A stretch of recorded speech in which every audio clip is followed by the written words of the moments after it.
ప్రయాణాల్లో తరచూ toll tax, FASTag రీఛార్జ్లతో ఇబ్బంది పడుతున్న వారికి గుడ్ న్యూస్. కేంద్ర ప్రభుత్వం ఒక బంపర్ ఆఫర్ తీసుకొస్తోంది.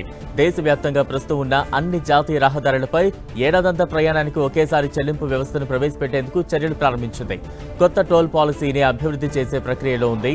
ఈ స్కీమ్ లక్ష్యం వాహన యజమానులకు సజావుగా, అంతరాయం లేని ప్రయాణాన్ని అందించడం, తరచుగా టోల్ టాప్అప్లో అవసరాన్ని తొలగించడం, భారతదేశ జాతీయ రహదారి నెట్వర్క్ అంతటా ఒకే డ్రైవింగ్ అనుభవాన్ని అందించాలన్న లక్ష్యంతో కేంద్రం ఈ స్కీమ్ తీసుకొచ్చేందుకు రంగం సిద్ధం చేస్తోంది.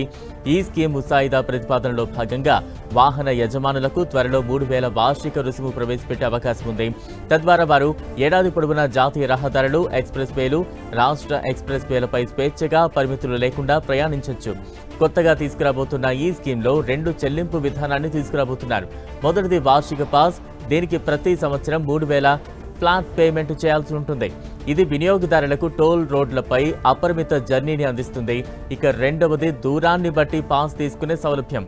ఈ స్కీమ్ కింద వినియోగదారులు 100 కిలోమీటర్లకు 50 ఫిక్స్డ్ అమౌంట్ చెల్లిస్తారు.